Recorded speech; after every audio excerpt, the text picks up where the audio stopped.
Everyone, again welcome on my YouTube channel तेरा मेरा maths. तो जिस तरह से हमारी कॉन्टिन्यूटी में पॉलिनोमियल वाला टॉपिक की सीरीज़ चली हुई है, जो भी स्टूडेंट्स एचपी पटवारी एग्ज़ाम की तैयारी कर रहा है उनके लिए पूरा मतलब एक प्लेलिस्ट तैयार कर रही हूँ मैं। कुछ ना कुछ टॉपिक आपके सिलेबस के अकॉर्डिंग हम उसमें मतलब ऐड करते जा रहे हैं। तो आज का जो टॉपिक है वो है रिमाइंडर थ्योरम। रिमाइंडर थ्योरम आपको मिल जाएगा, आपके सिलेबस में मेंशन है ये टॉपिक। तो रिमाइंडर थ्योरम करेंगे, डिटेल में सारे क्वेश्चंस करेंगे और शॉर्ट ट्रिक्स की हेल्प से करेंगे। ठीक है, जो जो मुझे पॉसिबिलिटी बनती है कि हाँ यहाँ से जो क्वेश्चन है वो पूछा जा सकता है, तो वो सारा कुछ हम इसी वीडियो में कवर अप करने वाले हैं।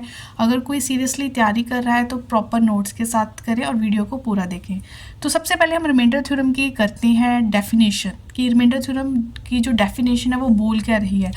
हमने पॉलिनोमियल पढ़ लिया है कि पॉलिनोमियल क्या है। रिमाइंडर थ्योरम में क्या बोला गया है कि पी एक्स मेरे पास कोई पॉलिनोमियल है जिसकी डिग्री ग्रेटर देन और इक्वल टू 1 भी हो सकती है और 1 से बड़ी भी हो सकती है। तो ये होगी, सबसे पहले डिग्री पे ध्यान देना है कि डिग्री 1 भी हो सकती है और 1 से बड़ी भी हो सकती है। ए कोई रियल नंबर है, कुछ भी हो सकता है। जब उस पी एक्स पॉलिनोमियल को हम किसी लीनियर पॉलिनोमियल से डिवाइड करते हैं, लीनियर पॉलिनोमियल कौन से होते हैं जिसमें मैक्सिमम डिग्री 1 तक होती है, वो हमारे लीनियर पॉलिनोमियल होते हैं।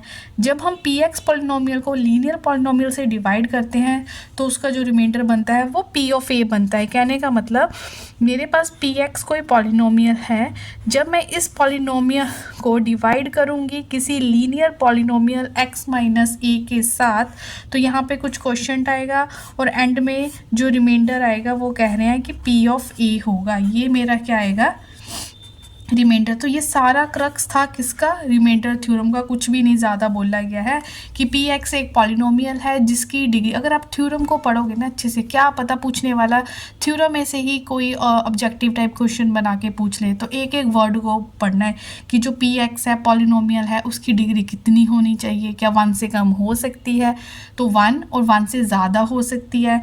जो पॉलिनोमियल उसको डिवाइड कर रहा है, क्या पता यहाँ से क्वेश्चन पूछ ले, उसकी डिग्री कितनी होनी चाहिए, वो एक लीनियर पॉलिनोमियल होना चाहिए। लीनियर पॉलिनोमियल में जिसकी मैक्सिमम डिग्री 1 तक जाती है और उसमें जो रिमाइंडर फिर बचेगा वो पी ऑफ ए करके बचेगा। ठीक है, चलो अभी नहीं समझ आई कोई बात नहीं, जब हम इसके रिगार्डिंग क्वेश्चंस करेंगे तो बिल्कुल आपको अच्छे से क्लियर होने वाला है कि रिमाइंडर थ्योरम के ऊपर आपको कुछ भी पूछ लिया जाए तो विद इन सेकेंड्स आप कैसे उसका आंसर निकाल सकते हैं। तो करते हैं अपना क्वेश्चन।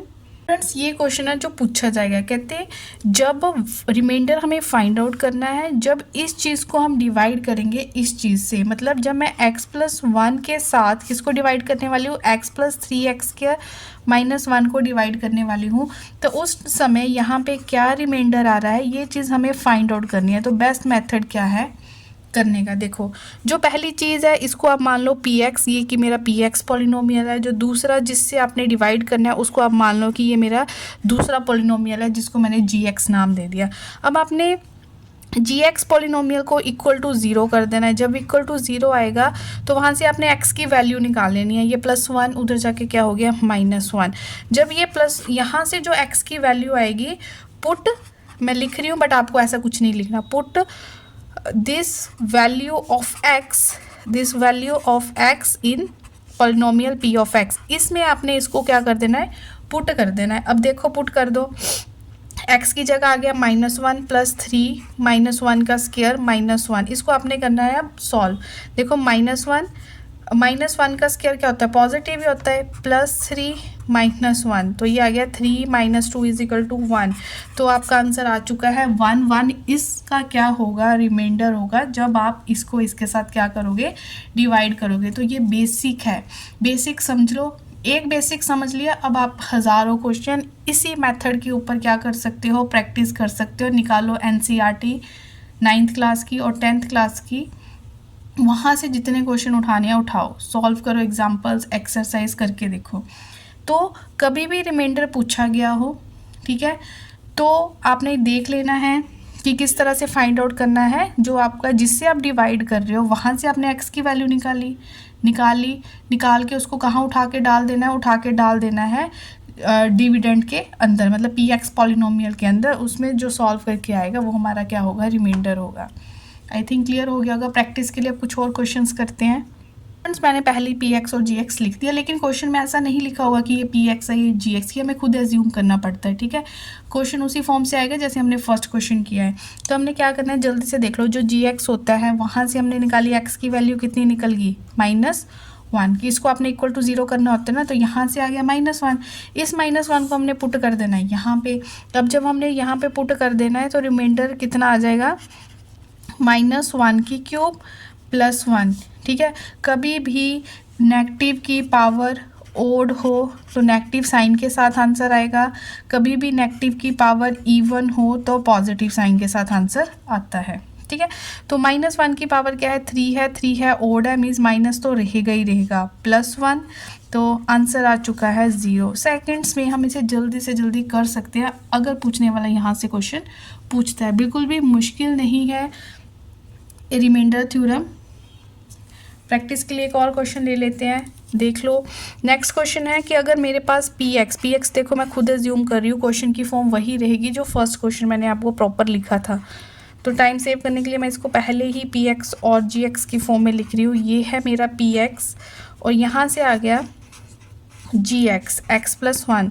तो अब तो टिप्स पे हो ही गया होगा मेथड की, मेथड क्या है, जी एक्स को हमने इक्वल टू 0 करना होता है। जी एक्स से निकलती है हमारे पास x की वैल्यू, इस x की वैल्यू को हमें पुट करना होता है पी एक्स के अंदर। जब हम पी एक्स के अंदर इसको पुट करते हैं तो वहाँ से हमारा क्या निकल जाता है, रिमाइंडर। तो -1³ जहाँ जहाँ x दिख रहा है वहाँ पे हम -1 पुट कर देंगे, +3 -1 +1।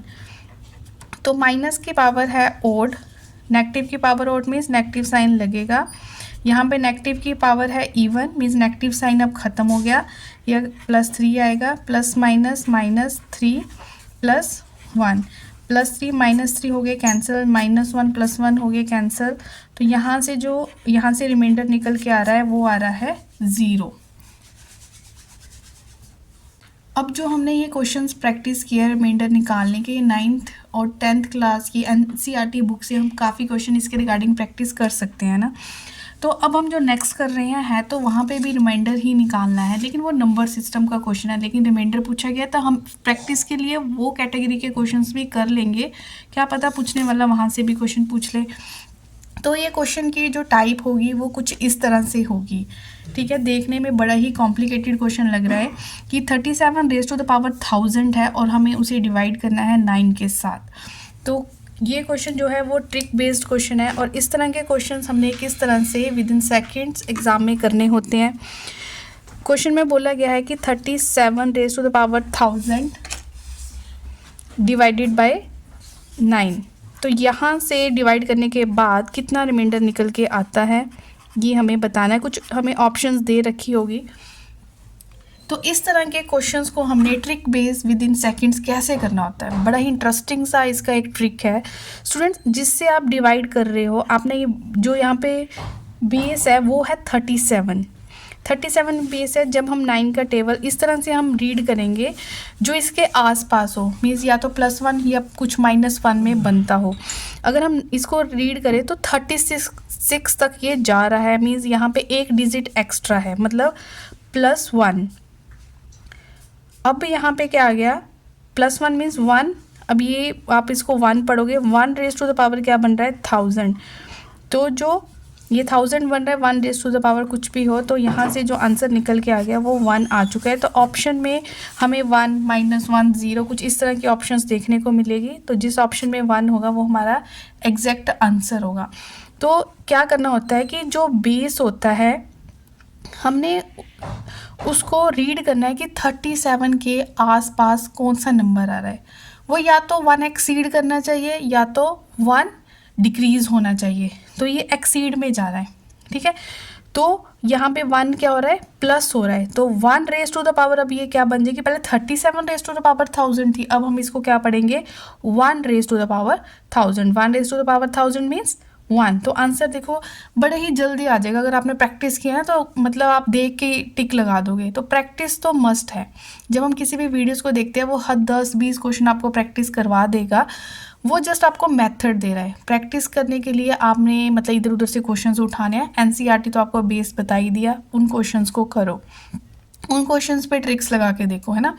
तो नए स्टूडेंट्स हैं सब्सक्राइब कर लें। जो स्टूडेंट्स भी तैयारी कर रही हैं एचपी पटवारी एग्ज़ाम की और इस चैनल को फर्स्ट टाइम विजिट कर रहे हैं तो सब्सक्राइब कर ले। मैथ सेक्शन के लिए है ही ये चैनल, आपके लिए बहुत से चैनल है जो भी आपको अच्छा लग रहा है, पर सब्सक्राइब करके रख ले। मेरी वीडियोस या तो आपको 8:30-9 तक मिलती है शाम को, या आपको मॉर्निंग में 10 बजे तक मिलेगी। तो करें नेक्स्ट क्वेश्चन। इसी तरह के और क्वेश्चंस प्रैक्टिस करते हैं। तो स्टूडेंट्स ये है हमारा नेक्स्ट क्वेश्चन, जिसमें बोला गया है कि 25 raise to the power 1000 is divided by 13। अब हम देखेंगे कि 13 का टेबल पढ़ेंगे कि वो 26 के आसपास कुछ डिजिट बन रही है। हाँ जी, 13 2 ज़ा 26, 13 2 ज़ा 26। अब यहाँ पे क्या हो रहा है, 13 2 ज़ा तो 26, और इसके ऑप्शंस पहले मैं आपको साइड में लिख देती हूँ। ऑप्शन में हमें दे रखा है 0, 12, C 2 दे रखा है, D पे 1 दे रखा है। ठीक है, तो हमें पता है कि 13 रेज़ टू द पावर 13 2 ज़ा 26 हो रहा है, पर मेरे पास 25 है, मतलब मेरे पास एक कम है। यहाँ पे क्या आ रहा है -1।